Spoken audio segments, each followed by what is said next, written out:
नमस्कार. आपल्या सगळ्यांचे महाराष्ट्र सोशल न्यूज चॅनलमध्ये हार्दिक स्वागत. चला वळूया तर एका नवीन बातमीकडे. आजची बातमी. मागच्या काळात या शहरात भरपूर कामं त्या ठिकाणी आपण केलेली आहेत. चांगली कामं झालेली आहेत आणि चांगली कामं होत आहेत. हे सर्व करत असताना चार गोष्टी आपल्याला महत्वाच्या ज्या पहिल्या टप्प्यात करायच्या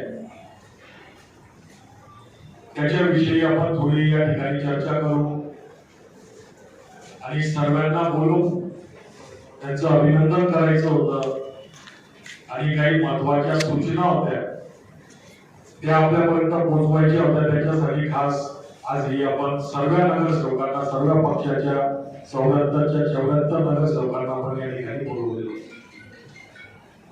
त्याच्यासाठी व्यासपीठावर महापौर नगरसेवक आता परत निवडून आले असते, त्यांना चांगला अनुभव असेल का निधी वितरणामध्ये आपण कधीच भेदभाव केलेला नाही.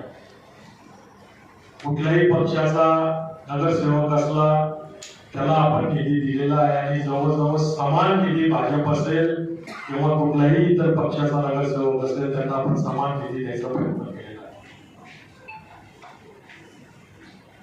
जी निधी येईल ती आपण वाटूच, परंतु शहरात काही महत्वाच्या गोष्टी आपल्याला पहिले करून घ्यायच्या जेणेकरून या शहराचा चेहरा मोहरा आणि उद्योगाला चालना मिळेल.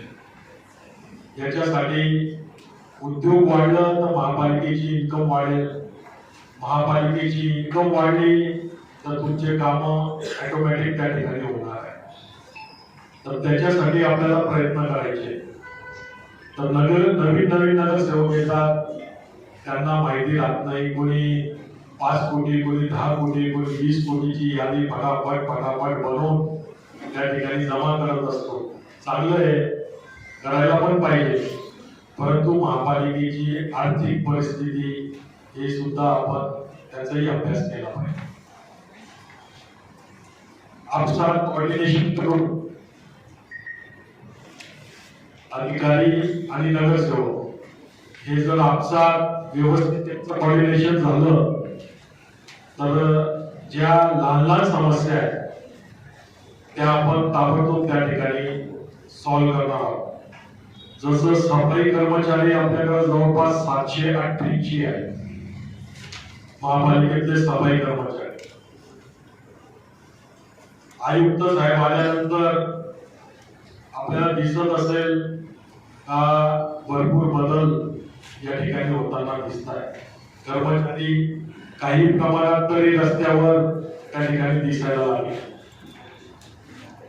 आपण रोज 300 टन कचरा सध्यावर चालतोय. 300 टन फार मोठ्या प्रमाणावर या शहरात कचरा झालेला आहे.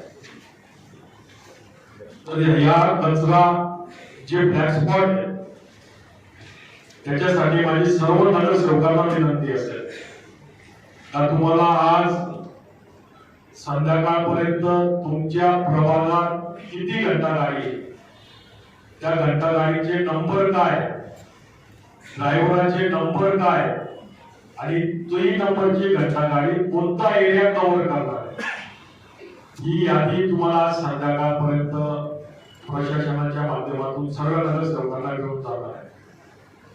तर आपण त्या घंटागाडी त्या प्रभागात, त्या भागात एका प्रभागात साधारणतः 4 घंटागाड्यांचं आपण नियोजन केलेलं आहे. काही छोटे प्रभागात असतील त्यांना कमी घंटागाडी देऊ, परंतु जे मोठे प्रभाग आहेत जिथं विस्तार जास्त आहे, कॉलन्या जास्त आहे, तिथं आपण 4 घंटागाड्या, काही ट्रॅक्टर अशी व्यवस्था त्या ठिकाणी केलेली आहे. बातमी आवडल्यास चॅनलला लाईक व सबस्क्राईब करा व दररोज अशा नवनवीन बातम्या पाहण्यासाठी चॅनलला फॉलो करा. धन्यवाद.